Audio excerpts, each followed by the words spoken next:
Welcome to Realty Real Talk. I am Ashley Warney, the host, agent with Cole Banker, NHS Real Estate, and NHS Commercial. And today I have two of our agents, Thad Anderson, Jamar Hudson. Hello. Hello. Hello. So we're going to go through a little bit about what Jamar and Thad specialize in and let you all know a little bit more about them. Thad, tell me how long you've been in real estate. Yeah, I've really only been in real estate about a year and a half now. I started with Jamar, actually. I think this is our third brokerage, but I really like that because we work well together and just passionate about helping buyers and sellers. Yeah. Jamar, how long have you been in real estate? I have been in real estate for about a year and a half. Okay.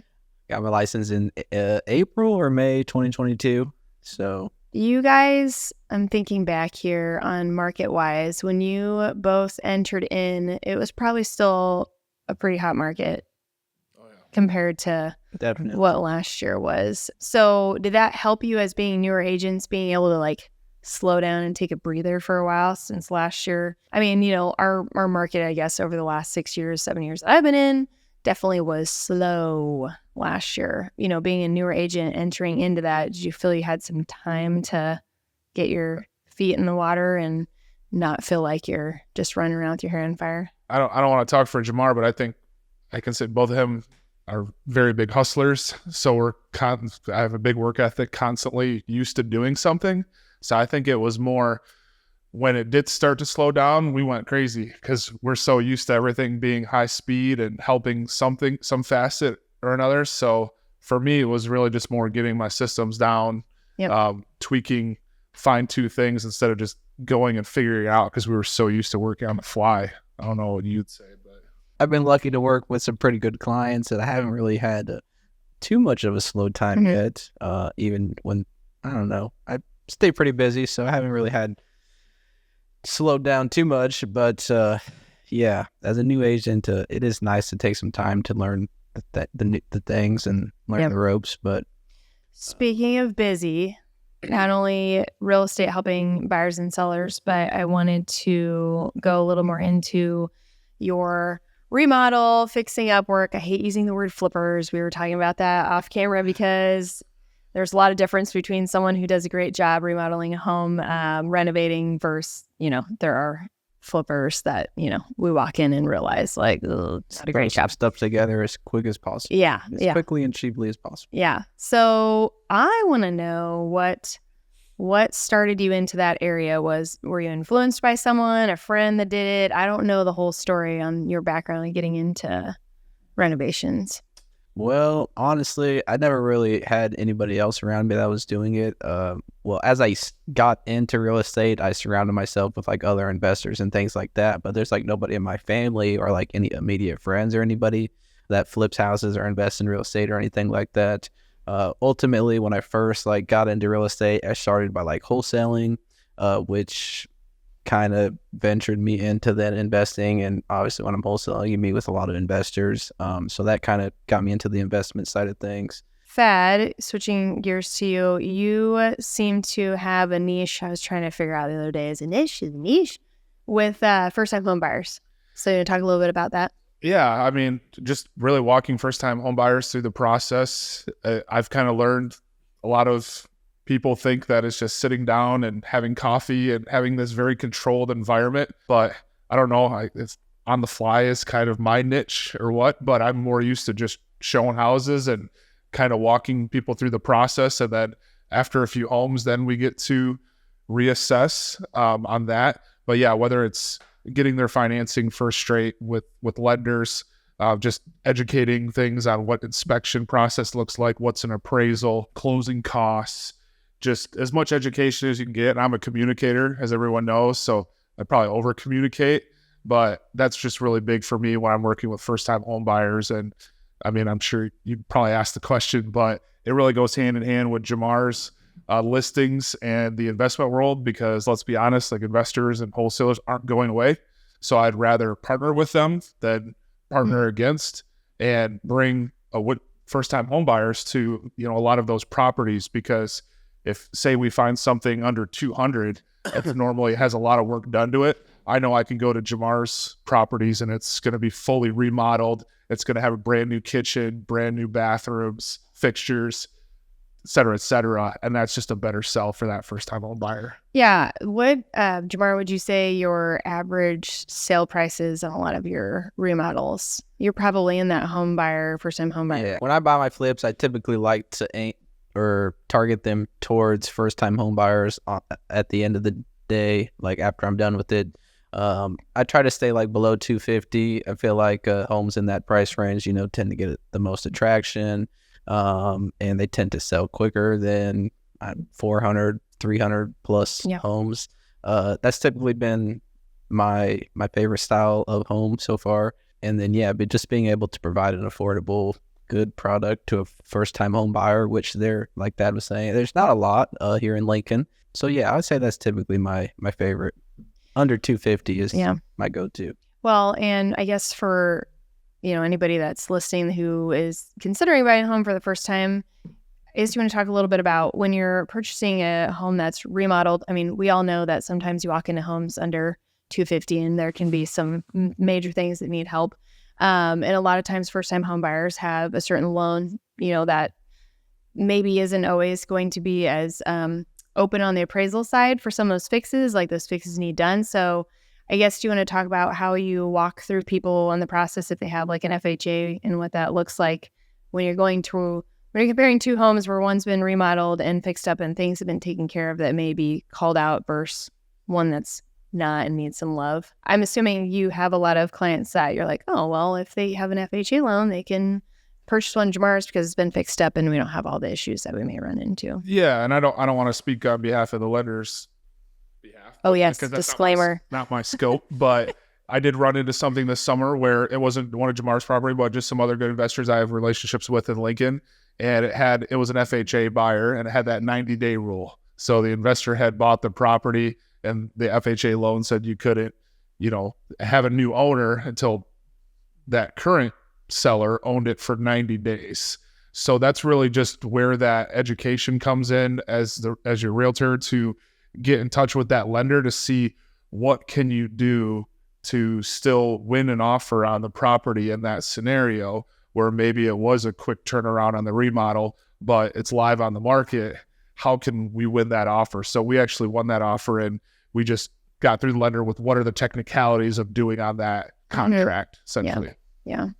Do you have that come up on your remodels where you have in your mind when you're going through it, you see things that may come up on, FHA or VA that then you fix to make sure it's up to par for the appraisers? Absolutely. I feel like for first-time home buyers, FHA is probably one of the most used loan products out there. So when I'm flipping a home that's going to be targeted towards first-time home buyers, I should use targeted very loosely. But when I feel like maybe a first-time home buyer may be buying it on the back end, I definitely take care of all those potential things that could be called out during an FHA appraisal, so we don't run into that. Yeah.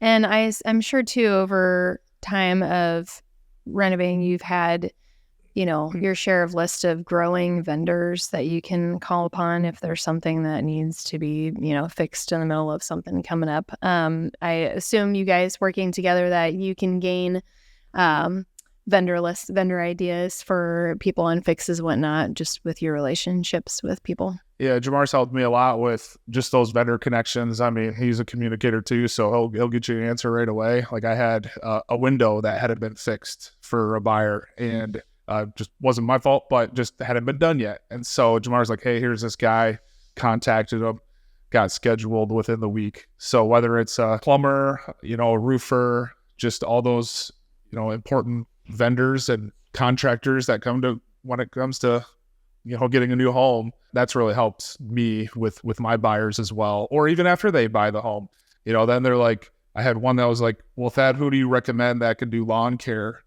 And then I've already got my disposal and a third party ready to go. Yeah, it always makes you feel good when your clients come back to you after and they're asking you first for recommendations on this and that. And like, oh yeah, of course I got my list of that. And I feel like realtors become like the know-all of different connections, which is, important for local vendors to be aware. You want to make friends with your local agents because we are the go-to a lot of times on recommendations for different things. Well, looking into 2024, our interest rates are leveling out and looking better than what they were last year. We're January when this is being recorded, and I foresee the spring being a busy one. What do you guys have on your plates coming up? Do you have some projects, Jamar, that are going on right now for remodels? You've got a lot of buyers revving up for the spring market. What are you doing to prep for this busy season that I expect will be busier than next year? Who wants to go?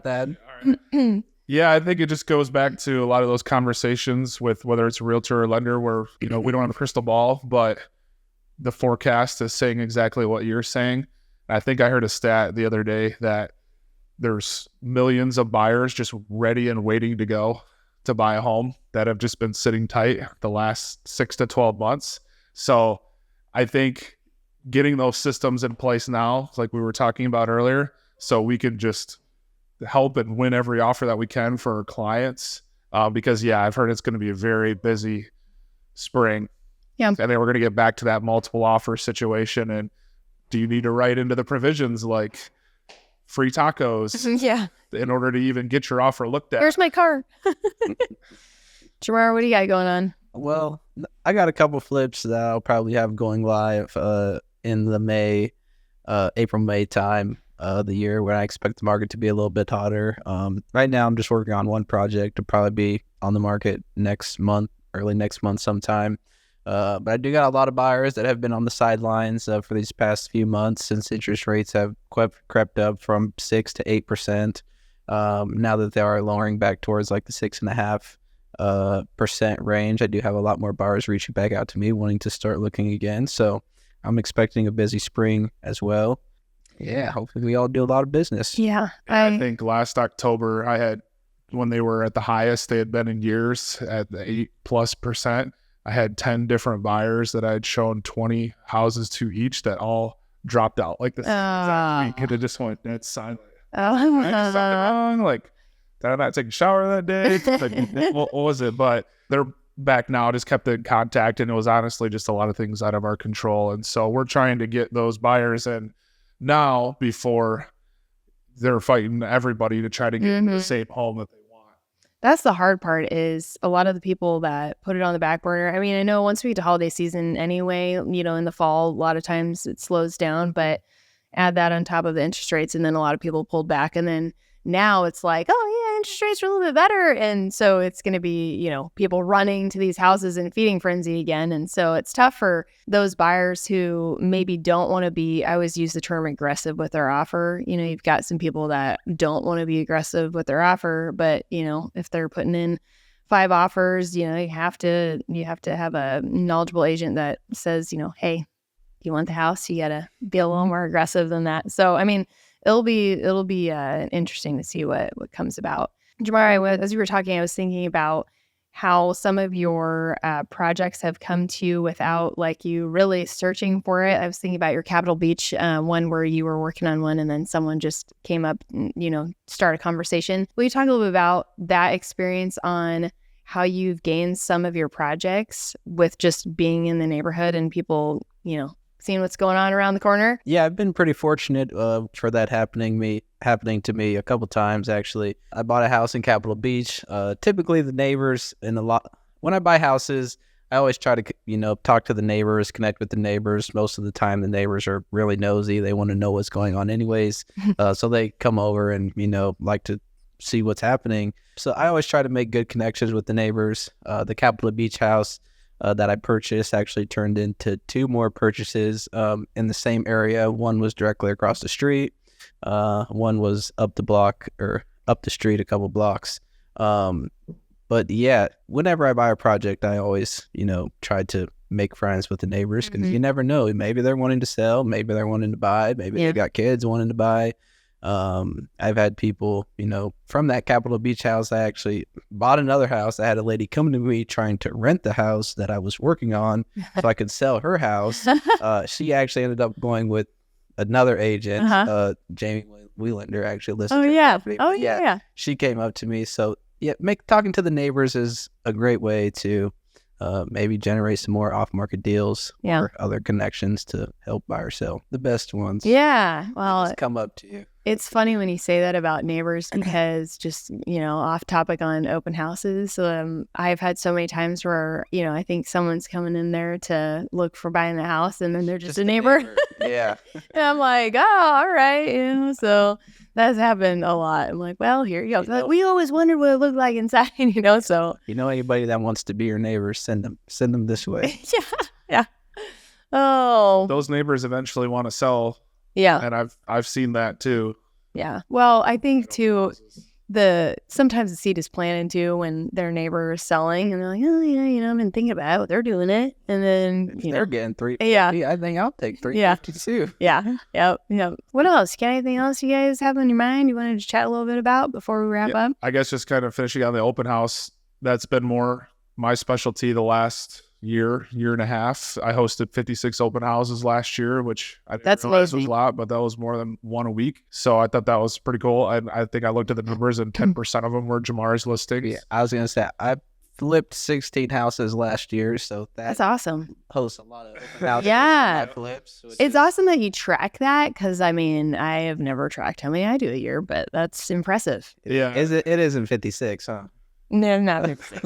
It's not 56. It's just a good, for me being new to the business, that's not doing a lot of investing in remodels, kind of like Jamar is doing, it honestly just helps me learn just a lot of ins and outs of the house. You get so many different questions from buyers coming in on, was this asbestos siding? Mm-hmm. Or just things that are really on the ins and outs that buyers just are educated on that help me every day because something new is, or LVP or whatever is popping up. But yeah, just keeping those connections and being personable when they get through the door. I've had some buyers come through and it was like 5 minutes to the end of my open house. And they're like, man, you've been so great. Like you stayed open for us. And the last one, the guy was late on, or the one before that. Throwing me under the bus here. No, it wasn't you. It was a different agent. But it was yeah, it was like we waited in the parking lot forever on that one. And then we had one where I think the agent was a seller because he had his real estate license printed up on the wall and he was like displaying it for everyone. So like we were super confused on what was going on. And so just try to be that breath of fresh air for those, whether you're serious or you're just a looker by. Yeah. Open houses, it's fun. You just get to know people. And I've had clients. I have one right now that they came through an open house 3 years ago and we just stayed in touch. So it's like a great opportunity if people are just kind of seeing what's going on, not quite sure if they want to buy yet, but you just keep connections and you'll help them eventually. So, I forgot to mention this during the middle, but I appreciate everybody hanging tight while we had some noise going on in the background. We're in a new construction home right now, and sure enough, today's the day that they're putting in appliances. So we had a little bit of work going on in the background, but you guys stayed on task and were able to keep chatting through it. So anything else? No. Yeah, no. Well, thanks for coming on. Contact info. How do they get a hold of you guys? Phone number, email, 402-480-5717, that at cbu.nhs.com. Social media, Instagram, Facebook, we're all big on there too. So yep. Your one video a day. You've been doing pretty good about your one video a day in social media. Well, I have like some saved too. So it's like, hey, it's Wednesday, it's Monday, and now I'm like posting on Friday. So I'm trying to figure out how that goes if I'm not on. That's pretty good though. How about you, Jamar? Anybody can call or text me anytime, 308-383-4694. All right. Well, thanks guys. Appreciate being on and thanks for listening. Thank you. Thanks.